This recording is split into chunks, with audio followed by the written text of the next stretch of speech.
وہ خوشی سے ممتحن جو تھا امتحان لینے والا وہ اپنی کرسی سے کھڑا ہو گیا اور اچھلا. اس نے کہا جب گھوڑے کو یہ مرض لاحق ہوتی ہے تو بعین ہی اسی طرح وہ ریاکٹ کرتا ہے جس طرح اس لڑکے نے کیا, اور اس نے مجھے پورے نمبر دیے اور اس مضمون میں مجھے فرسٹ قرار دے دیا.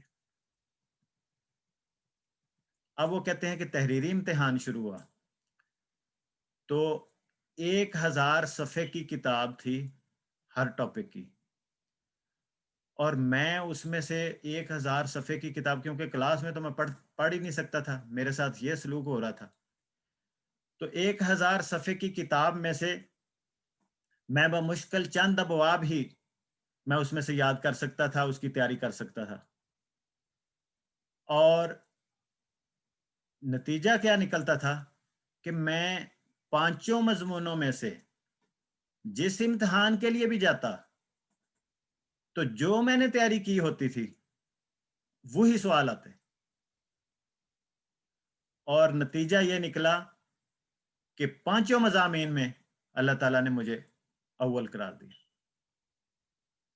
خدا تعالیٰ کے فضل سے 5 مضامین میں میری پہلی پوزیشن آئی. اب جب یہ صورتحال ہوئی تو پورے کالج میں کوہرام مچ گیا کہ قادیانی جو ہے وہ اول آ گیا ہے, اور جو بڑے لائق فائق لڑکے تھے اور کتابوں کے حافظ مشہور تھے, وہ کتابیں انہوں نے رٹی ہوئی تھیں, وہ تو چیخے مار مار کر رونے لگ گئے. بالآخر بعض پروفیسر اور لڑکے یہ وفد بنا کر جو ممتحن تھے, جو انگریز ممتحن آئے تھے, ان کے کمرے میں گئے. انہوں نے کہا کہ یہ لڑکا تو بہت نالائق ہے اور کبھی ہفتہ وار جو امتحان تھے اس میں بھی پاس نہیں ہوا, تو آپ یہ ہے کہ دوبارہ امتحان اس سے لے لیں, آپ دودھ کا دودھ پانی کا پانی ہو جائے گا, پتہ چل جائے گا یہ کتنا لائق ہے. تو انہوں نے بیک زبان یہ جواب دیا کہ اگر یہ معاملہ کسی ایک مضمون کا ہوتا تو ہم آپ کی بات مان لیتے. کیسے ممکن ہے کہ ایک شخص ایک لڑکا نالائق ہو, وہ زبانی امتحان میں بھی اول آ جائے, وہ 5 امتحان میں سے ہر امتحان میں اول آ جائے, ہم آپ کی بات نہیں مانتے چلے جائیں. چنانچہ ان کو یہاں بھی منہ کی کھانی پڑی. پھر جس وقت تقسیم انعامات تھی تو لیفٹیننٹ گورنر پنجاب جو تھے وہ کالج میں آ کے انہوں نے انعامات تقسیم کرنے تھے. تو کہتے ہیں کہ میں انعامات لے کے تو آخری الوداعی سلام کے لیے میں پروفیسر جو تھے اپنے ان کو ملنے کے لیے حاضر ہوا. تو وہ حسد کے مارے ان کا برا حال تھا, وہ کہنے لگے تم میں سے اپنے مرزا کا معجزہ سمجھتے ہو. تو غلام حسین صاحب کہتے ہیں کہ میں نے انہیں کہا کیا معجزے کے سر پر سینگ ہوتے ہیں؟ اگر یہ معجزہ نہیں تو اور کیا ہے؟ معجزہ تو ضرور ہوا ہے, اور آپ کی آنکھوں کے سامنے ہوا ہے, اور آپ کے کالج میں ہوا ہے, اور آپ کے ہاتھوں سے ہوا ہے, پھر بھی آپ نہ مانے تو اس کا کیا علاج ہے؟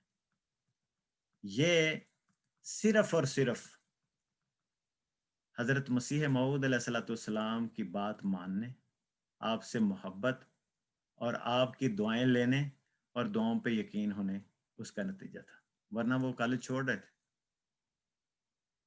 یہی محبت آگے ریفلیکٹ کرتی ہے خلفاء سے محبت میں.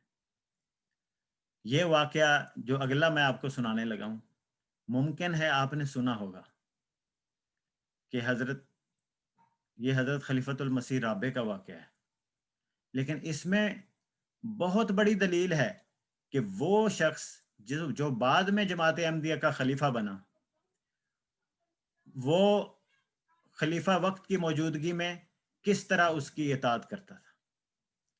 حضرت خلیفہ رابع خود فرماتے ہیں کہ جن دنوں میں بنگلہ دیش اس وقت پاکستان کا حصہ تھا, وہ مشرقی پاکستان تھا, تو اس میں بہت زیادہ ہنگامے ہو رہے تھے, تو میں کراچی میں تھا. حضرت خلیفۃ المسیح ثالث نے ایک کام میرے سپرد کیا اور حکم دیا کہ فوری طور پر چلے جاؤ.